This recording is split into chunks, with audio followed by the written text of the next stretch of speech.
সাহায্য পেতে চাও তোমরা দুইটা আমল করো, ইস্তাইনু বিসসবরি ওয়াসসালাহ। 1 নম্বর তোমরা ধৈর্য ধারণ করো, 2 নম্বর তোমরা সালাত আদায় করো, নামাজ পড়ো। এই 2 আমলের দ্বারা তোমরা আমি আল্লাহর কাছে সাহায্য চাও। বলেন সুবহানাল্লাহ। অর্থাৎ ধৈর্য বড় মারাত্মক একটা দামি আমল। এরপর আল্লাহ বলেন ইন্নাল্লাহা মা'আস সাবিরিন, নিশ্চয়ই ধৈর্যশীলদের সাথে একজন রয়েছেন, তিনি কে? আওয়াজ দিয়া বলেন তিনি কে? আল্লাহ পাক ধৈর্যশীলদের সঙ্গে সব সময়ই আছেন। প্রিয় ভাইরা আমার, এজন্য কোরবানি থেকে আমরা 7 নম্বর যেই শিক্ষাটা নিব, ধৈর্য ধারণের শিক্ষা। যেমন ধৈর্য ধারণ করেছিলেন পয়গম্বর ইব্রাহিম খলিল আলাইহিস সালাম, নিজের প্রিয় সন্তানকে কোরবানি করেছেন, তারপরও ইতস্তবোধ করেন নাই, ধৈর্য ধারণ করে সন্তানকে কোরবানির ময়দানে নিয়ে গেছেন, মিনা বাজারে নিয়ে গেছেন, মিনা প্রান্তরে নিয়ে গেছেন। এটা হচ্ছে একটা অন্যতম ধৈর্য ধারণ। এই ধৈর্যের শিক্ষা আমরাও নিব, সকলেই বলেন ইনশাআল্লাহ। ভাইরা আমার, কুরবানি থেকে 8 নম্বর যেই শিক্ষা নিব, 8 নম্বর শিক্ষা হচ্ছে অধীনদের আল্লাহর হুকুম পালনে সব সময় আদেশ করা। অধীন বুঝেন, মনে করেন আপনার পরিবার, মনে করেন আপনি পরিবারের অভিভাবক, আপনি বাবা, আপনার আহাল যারা আছে, আপনার বিবি, আপনার সন্তান, আপনার পিতামাতা যারা আছে, তাদেরকে সব সময় আল্লাহর হুকুম পালনে আদেশ করা। কি করা? আদেশ করা। এজন্য তো আল্লাহ রাব্বুল আলামিন কোরআনুল কারীমের মধ্যে বলেন ইয়া আইয়ুহাল্লাযীনা আমানু কু আনফুসাকুম ওয়া আহলিকুম নার। আল্লাহ বলেন হে ঈমানদারেরা, তোমরা নিজেরা জাহান্নামের আগুন থেকে বাঁচো এবং নিজেদের আহাল পরিবার যারা আছে, পরিবারের সদস্যদেরকেও জাহান্নামের আগুন থেকে বাঁচাও। বলেন সুবহানাল্লাহ। এজন্য নিজের পরিবারের মাতা পিতা, ভাই বোন, সন্তান, স্ত্রী যারা আছে, সকলকে আল্লাহর হুকুম আদেশে পালন করতে আদেশ করতে পারবো তো ইনশাআল্লাহ। কুরবানি থেকে 8 নম্বর শিক্ষা, এই শিক্ষা নিতে হবে। ভাইরা আমার, কুরবানি থেকে 9 নম্বর যে শিক্ষাটা নেবেন, এই শিক্ষাটা হচ্ছে পরামর্শের শিক্ষা। কিসের শিক্ষা? পরামর্শ করার শিক্ষা। আল্লাহ পাক ইব্রাহিম নবীরে যখন বললেন খলিল ইব্রাহিম আপনি কুরবানি করেন, ইব্রাহিম নবী কি ইসমাইলরে জিজ্ঞাসা না করে কি কুরবানি করছেন? জিজ্ঞাসা কিন্তু করছেন। আল্লাহ রাব্বুল আলামিন কোরআনের মধ্যে বলেন ফাবাশশারনাহু বিগুলামিন হালিম ফালাম্মা বালাগা মা'আস সা'য়া ক্বালা ইয়া বুনাইয়া ইন্নী আরা ফিল মানামি আন্নী আযবাহুকা ফানজুর মাযা তারা ক্বালা ইয়া আবাতি ফাআল মা তু'মার সাতাজিদুনি ইনশাআল্লাহু মিনাস সাবিরিন। বলেন আল্লাহু আকবার। ইব্রাহিম নবী যখন আল্লাহর হুকুম পাইলেন, পরামর্শ ছাড়া কাজ করেন নাই। আল্লাহ হুকুম করছেন তোমার প্রিয় বস্তুকে আমি আল্লাহর দরবারে কুরবানি করো। সন্তানরে গিয়া জিগাই ইয়া বুনাইয়া, হে সন্তান, আমি স্বপ্নে দেখেছি আমি তোমাকে আল্লাহর জন্য কুরবানি করতেছি।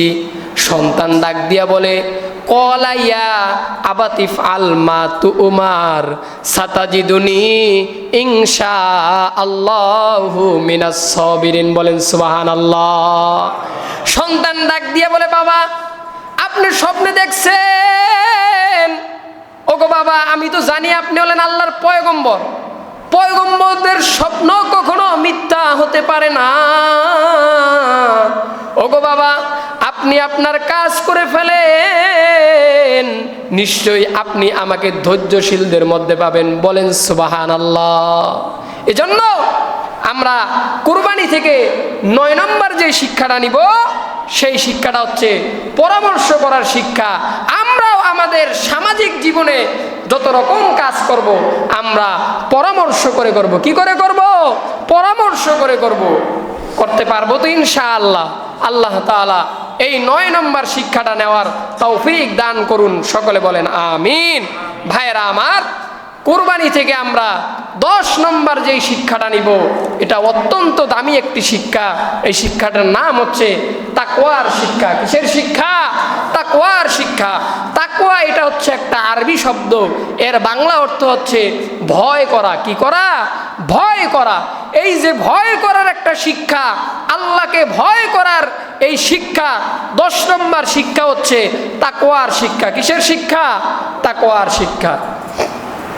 ভাইয়েরা আমার, আল্লাহ রাব্বুল আলামিন কোরআনুল কারীমের মধ্যে বলেন, ওয়ামান ইয়াত্তাকিল্লাহা ইয়াজআল লাহু মাখরাজা। আল্লাহ বলেন মুমিন ইমানদারদের গুণ হচ্ছে ওয়ামান ইয়াত্তাকিল্লাহ, তারা সব সময় কাকে ভয় করবে? আওয়াজ দিয়ে বলেন, কাকে ভয় করবে? কেউ যদি আল্লাহকে ভয় করতে পারে, আল্লাহ তাআলা কোরআনের মধ্যে পুরস্কারটা বলে দিলেন। কি পুরস্কার দিবে? ইয়াজে আল্লাহু মাখরাজা, অর্থাৎ আল্লাহ তাকে বের করে দিবে। কি থেকে বের করে দিবে? আল্লাহ তাকে জালেমের জুলুমের হাত থেকে বের করে দিবে। কেউ যদি আল্লাহকে ভয় করে, কাকে ভয় করবেন? আল্লাহকে। আপনি যদি আল্লাহকে ভয় করেন, আপনি যত বড়ই বিপদ মুসিবত কারাগারের মধ্যে থাকেন না কেন, আল্লাহ পাক সেখান থেকে আপনাকে হেফাজতের সহিত বের করে দিবেন। বলেন সুবহানাল্লাহ।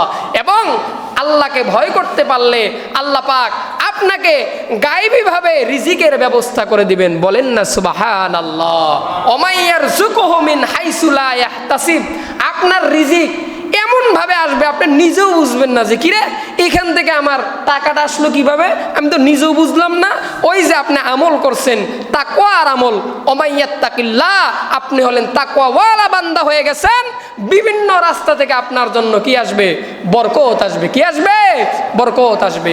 এজন্য আমরা 10 নম্বর শিক্ষা নিব, তাকওয়ার শিক্ষা। আল্লাহ রাব্বুল আলামিন সূরা হজের মধ্যে বলেন, লা ইয়ানালাল্লাহা লুহুমুহা ওয়ালা দিমাউহা ওয়ালাকিন ইয়ানালুহু তাকওয়া মিনকুম কাযালিকা সাখখারাহা লাকুম লিতুকাব্বিরুল্লাহা আলা মা হাদাকুম। আল্লাহ বলেন, ও বান্দা, এই যে তোমরা কুরবানি করলা, তোমাদের কুরবানির গোশত, পশুর চামড়া, পশুর লোম, কোনো কিছুই রক্ত সহ হাড্ডি সহ কোনো কিছুই আমি আল্লাহর দরবারে আসে না। আমি আল্লাহর দরবারে কি আসে জানোনি? লা ইয়ানালাল্লাহা লুহুমুহা ওয়ালা দিমাউহা ওয়ালাকিন ইয়ানালুহু তাকওয়া মিনকুম।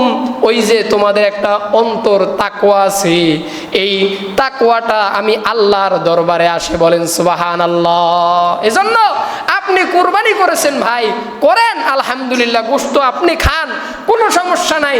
আল্লাহর দরবারে গরুর গোশতও যায় না, রক্তও যায় না, চামড়াও যায় না, হাড্ডিও যায় না, কিছুই যায় না। আপনি কুরবানি করছেন, এটা আল্লাহর পক্ষ থেকে হাদিয়া, গোশতগুলো আপনি খান, সমস্যা নাই। কিন্তু আপনার অন্তরকে কি করতে হবে? পরিশুদ্ধ করতে হবে। ওই যে প্রথমেই বলছিলাম, কুরবানির 10টা শিক্ষা আপনাদেরকে বলছি। 2 নম্বর যেই শিক্ষাটার কথা বলছিলাম, নিয়তের শুদ্ধতা। কিসের শুদ্ধতা?